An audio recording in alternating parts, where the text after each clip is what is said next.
And we are live. Good morning. You are kicking it with your boy Stoddy. Stoddy in the morning.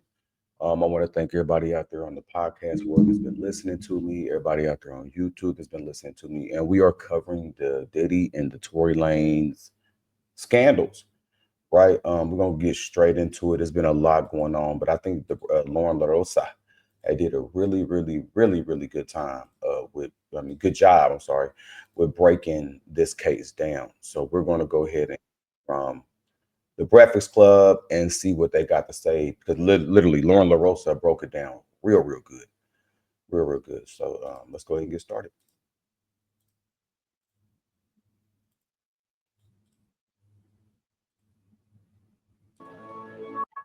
And this thing is just getting completely out of control. They're trying to say that the foundation that Diddy's laying is ugly. After being in court yesterday for the opening statements and the first couple witness testimonies, I think that Diddy could potentially get off. His legal team is really like that. Now, here's why. Number one, they were so good about changing the narrative around this Cassie video. Number two, they painted a good picture of Diddy being the aggressor, but an aggressor in an already aggressive situation. When it came to like the victim that is saying that he put his hands on her.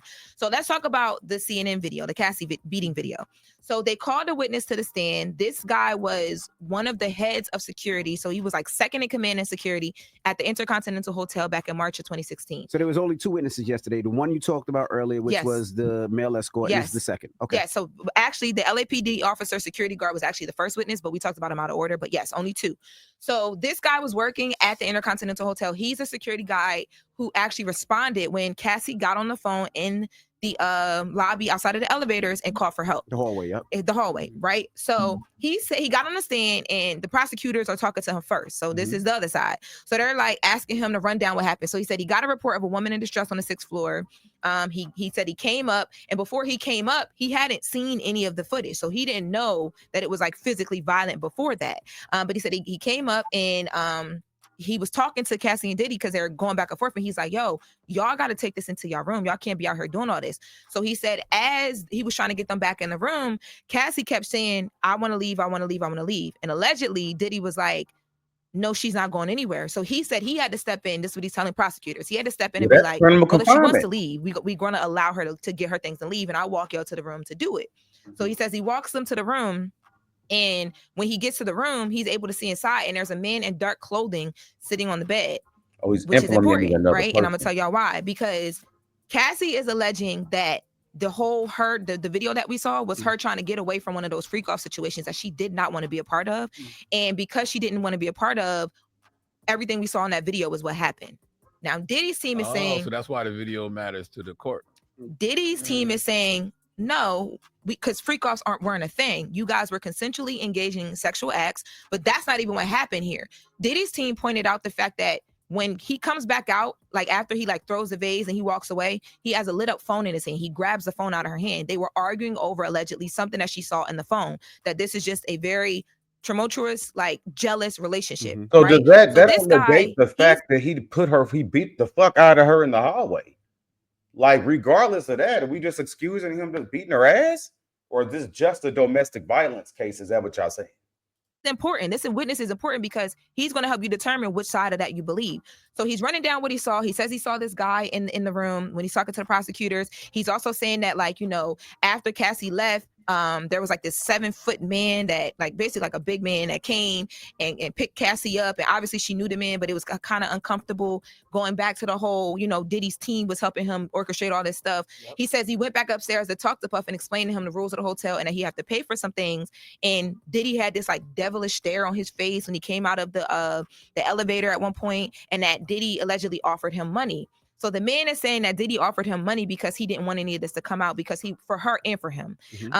But then they cross-examine him. So now Brian Steele gets up there for Diddy. Top dog law. No, let me tell you. We've reported about Brian Steele a lot in here, but I have never seen, and he did it so effortlessly.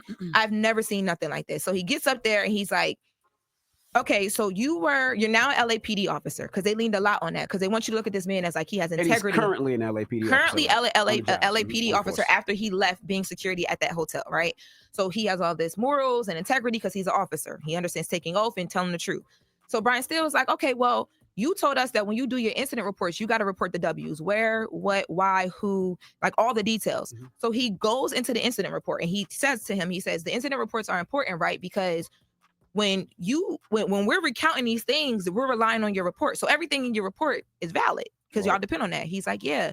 So he instantly starts getting him. He's like, okay, so you mentioned something about Cassie having a purple eye when you got off of the elevator. Why wasn't that in your incident report? The man said, well, I didn't think that was significant to put in.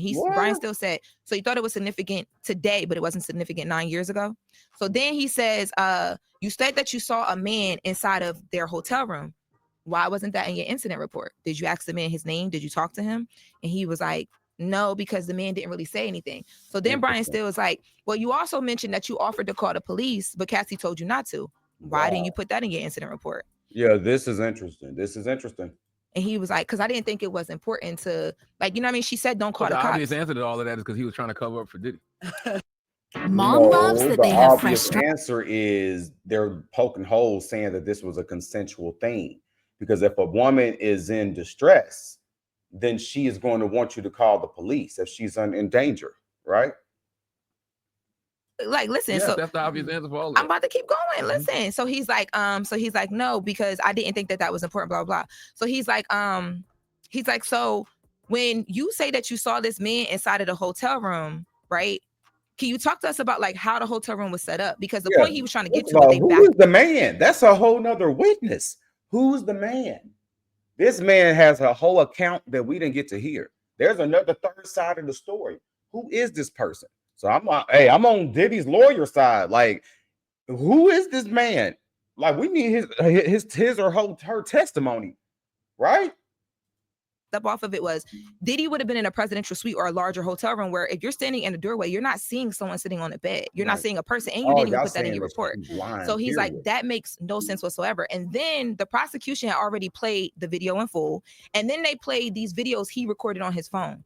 And they asked him, well, why would you record videos on your phone? And he's like, because if I had told my wife that this just happened, because I knew who Puff was, but I didn't know who Cassie was, she wouldn't have believed me. That blows, even if he was just trying to cover up for Diddy, that now makes him look like you were so fanned out at this point. We can't trust either side. We can't trust you in defense of Diddy. He sent the video to his wife? He sent the 2 videos to his wife. And in the video, you hear him laughing, like, look how shiny my shoes are. Like, he's not taking it serious at all. So then he's like, people were coming up to me afterward that worked for the hotel asking me about this video. And I'm telling them, like, he's super excited, telling everybody about it, telling everybody what happened. But now today, you only are saying that you remember certain things that go against Puff while you're on the stand, but you didn't say those things back then. Because he was covering up for Puff back then, but maybe he got a conscience now is all I'm simply saying. But did he get paid by Diddy? Did he take money? He said he didn't take the money. He said that Diddy offered him a ton of money. And to that, Brian still was a stack. Yeah, he said he came out with a huge stack of money and he didn't offer it. To that, Brian still said, well, you were basically, because he kept saying, I kept telling Diddy how much he had to, not how much he had to pay, but the fact that you had to pay for all the stuff that you messed up. And if Diddy's already saying to you, I don't want this to get out anywhere, he's like, so of course, when you came back up to him, he had the money ready or whatever, because you're saying he had all this cash. Like, he had it ready because he just wanted to take care of it and move on. You know what's interesting? There's nothing they can do or say that is going to minimize what people saw in that video. I mean, they're trying to keep a different narrative, but if you've seen that video, you're not going to forget that video. Yeah, no, you're not going to forget that video. He's a violent person, but what they're saying is the video didn't happen because of a bad freak off. They're saying the video happened because of a bad argument. Don't matter why it's happened. I just don't think they got to prove it. I don't think that the jurors are going to be able to separate that video from their mind. They're gonna have to. No. I think it'll still be there, but I think one thing that, because I thought it was weak in the beginning, but when I saw Brian Steele and the way he operated, I said, oh, I understand it. Because think about Brian Steele and everything he just did. He basically made that witness so uncredible, right? Regardless of how you look at him. And then sitting next to that, you have the prosecutor, you have the defense attorney opening up and saying he is, if he was being charged with domestic violence today, he would be guilty. They owned up to all of it. So it's like, what you gonna do? I understand what you're saying. But when Cassie takes that stand, I think that might happen today. And she was a young. Cassie ended up taking the stand. Like, she ended up taking the stand. I'm gonna try to see if I can find that clip, because I don't become prepared. But Cassie takes the stand, and do even more details. So I think this is the clip here. This is the Breakfast Club as well. I'm pretty sure YouTube is gonna ding this. They're gonna take this down. This is not gonna be able to get played. I already know. And if it do, it's gonna get copyrighted. Everybody else can react to stuff, but when I do it, it's just a scandal. Lauren LaRosa from the You feel me? So yeah. Let's go. Of Diddy's trial here in New York, and day 2 kicked off with Cassie, who was the star witness for the prosecutors taking the stand. Now, a lot of people feel like Cassie dropped the ball yesterday with her testimony, but I do not agree whatsoever.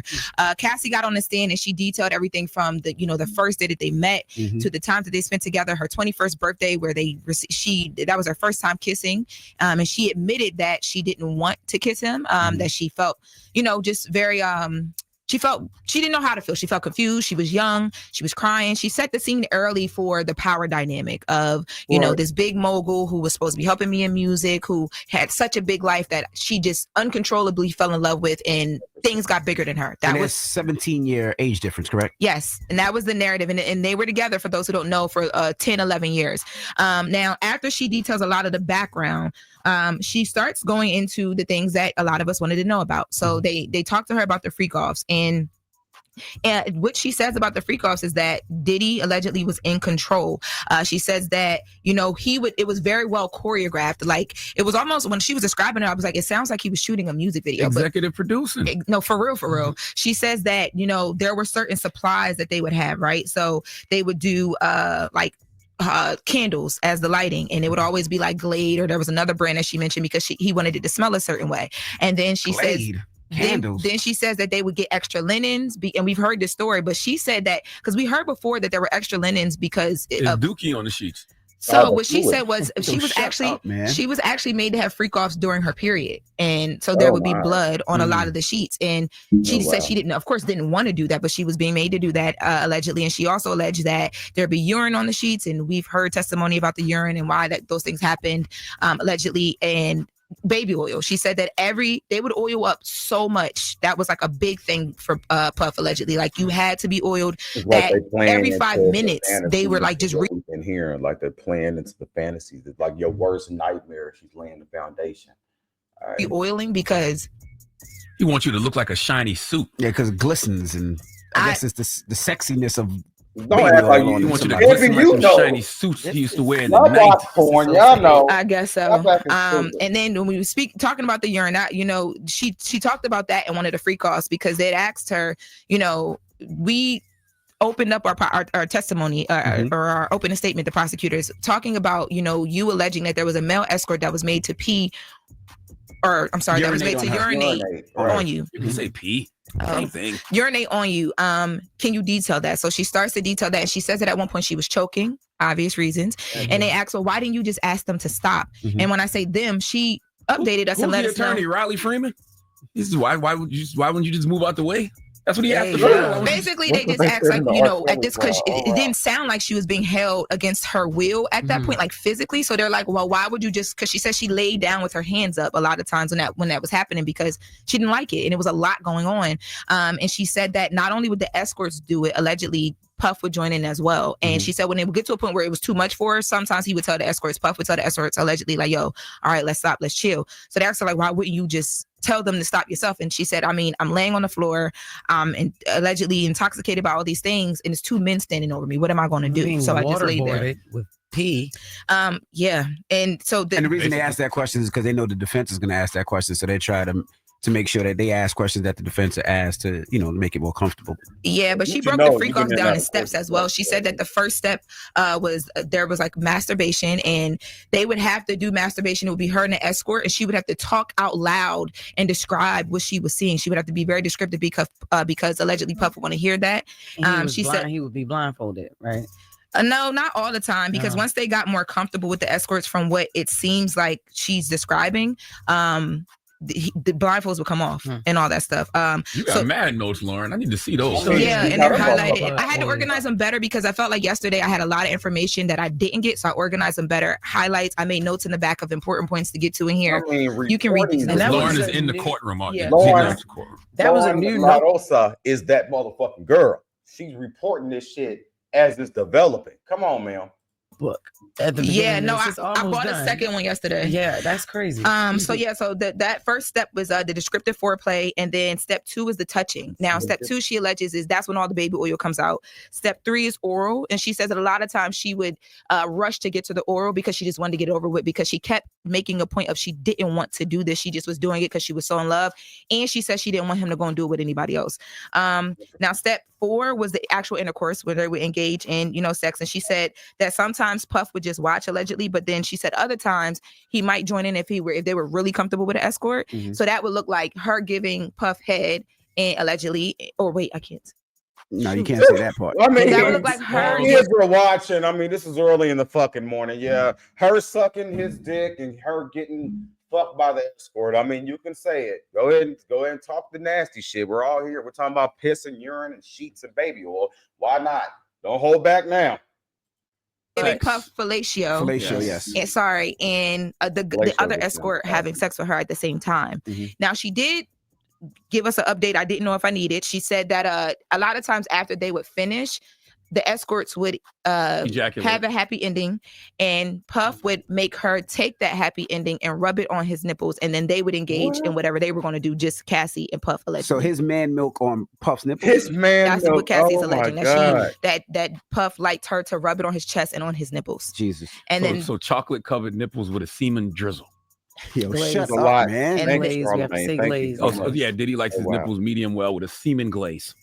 She said that anytime that she was having intercourse during the freak offs by herself, and Puff would just be allegedly listening or watching, he would then ask her about it after, and he'd be very descriptive. Like he would ask her, how did the D feel? Did she rub the semen in the nipples like a DJ scratches a record? Or did she rub it in like lotion? Keep going. She didn't really specify. Listen, why are you answering him? Going back to, right here, clown.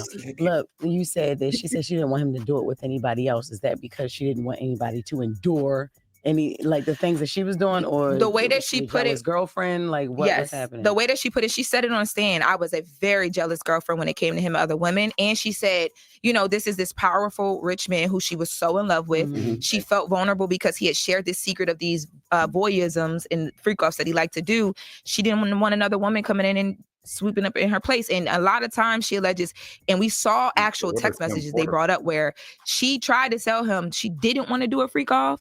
And he was like, oh, okay, you're boring. You're predictable. I'm sorry. He said you're predictable. But it was giving the effect of, I don't want him to think I'm boring. I don't want him to think that I'm not down. So I'm going to just do it. So he don't do it with somebody else. Excuse me. Like that, so Play you? Do it to anybody. Yeah. Yes, drunk auntie. Yes. Did Diddy let the semen cool off? Or What does else? he like his semen warm What or else do room we temperature? have? Before he I don't know the answer to that, but I will say she mentioned that he sometimes liked the oil to be warm, and they would pour wax on each other from the candles sometimes. Allegedly. The first day you were in court, you said, everybody in the court and the judges and the attorneys, not the judge, the attorneys that were outside watching and the press believe day 1 went to Diddy. So day 2, what did they say in day 2? Went to prosecution or Diddy as well? People believe that it went to Diddy, but I would argue different. I would argue that day 2 went to the prosecution, because even if you didn't feel like they gave you all the evidence they needed, which she gave a lot. She said that they hired these escorts. She said that they engaged in, these sexual things with these escorts. She said Diddy got semen recipes. She said a lot yesterday that sets them up for the landing. They just haven't landed the plane yet. And I think that if anything, you walked away believing that this woman could have been taken advantage of. It's only day 2, y'all. But they also said people were leaving during, then people were snapping and sleeping. Was that people true as well? felt like the prosecution was taking too long to get to the gut punch. That's how people felt, because they spent so much time on their history, on why she didn't do this. They kept asking her a lot of the same questions about the drugs they were taking. But what I think that the prosecution was building is they were building character around this witness. So you have this pregnant woman that you're looking at, and she barely cried, right? I'm wrapping up right now. And is she taking a stand today? She's taking a stand again today. Realize it's 8 weeks. I'm just it's asking. only day 2. I'm just asking because she's there. And and we already had semen on the nipples. We're going to bring this back in. Semen on the nipples. What was the family's reaction? What was her husband's reaction? What was the courtroom's reaction when they said he liked semen on the nipples? Let's talk about it. We're going to bring it back in the next hour. Go ahead, mercy, Jesus. This is getting a lot. You hear me? I know my last podcast didn't really go into detail like this one. That's why I like the Breakfast Club. And I ain't gonna lie, Lauren LaRosa, we loving Lauren LaRosa. I'm not gonna hold you. Lauren LaRosa, she is doing her due diligence. when it comes to the Diddy trial. This shit is getting so crazy. I mean, I heard about the nipples in the semen, but I didn't know it was all like that. Cassie is on the stand spilling all type of shit, and we ain't even, like they said, this is only day 2. We ain't even scratched the surface. I think we are just laying the foundation for it to get even more nasty and shit like that. But it seems like Diddy's defense is trying to make it look like she is just this jealous girlfriend that was fanned out and famed out and would do anything for Diddy. And this is merely all that is. And the prosecution, of course, is making it look like he is a sex trafficking monster that undid all these devious and sexual and sinister acts. But yo, this is getting really, really scandalous. I want to talk about Tory Lanez because Megan, bitch, you ain't shit. And they gonna get you, Kelsey, just like I said on my TikTok that they took down. That I hope Kelsey never make another penny in this industry. If you don't know, new evidence that came out around the Tory Lanez scandal. I talked about this on my last stream, but I just want to let people understand that literally the bodyguard is speaking out. Kelsey's bodyguard is speaking out. Do you hear me against this shit? So this shit is getting really, really, really, really scandalous. And I'm gonna try to find me a clip. I think I found the clip that I want to watch with y'all. So let me go ahead and share my screen and we can go ahead and get started.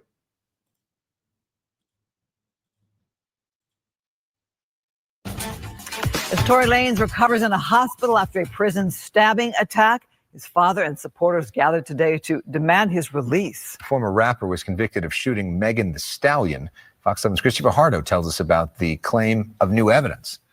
Bringing it to light now was made necessary by the events of this week. Just days after rapper Tory Lanez, also known as Daystar Peterson, was attacked in prison, his attorneys are calling on Governor Newsom to pardon or commute his sentence, insisting they have new evidence Lanez didn't shoot superstar Megan Thee Stallion, but it was instead her former best friend, Kelsey Harris. And they say Harris's one-time bodyguard, Bradley James, was spurred by conscience to come forward. Mr. James informed Unite the People that he was witness to the conversation Miss Harris had where she stated she had the gun, she fired it 3 times. In essence, Mr. Peterson never shot anybody.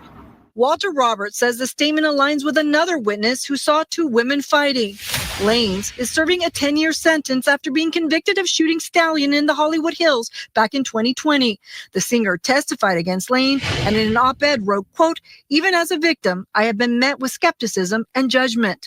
We didn't hear back from Stallion's attorney and couldn't reach Harris for comment."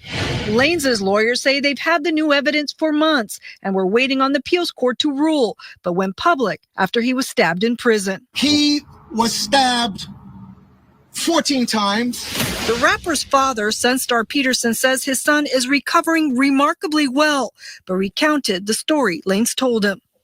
And I quote, "Dad, I thought it was my last.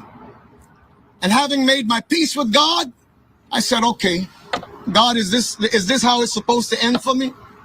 But God said no. God told him, "Do not give up." The family and legal team insists Lanez was never given a fair trial, raising questions about the prosecution and investigation, but now say Lanez can't wait for the appellate process to play out. In downtown LA, Christy Fajardo, Fox 11 News. All right, so y'all just seen that news clip.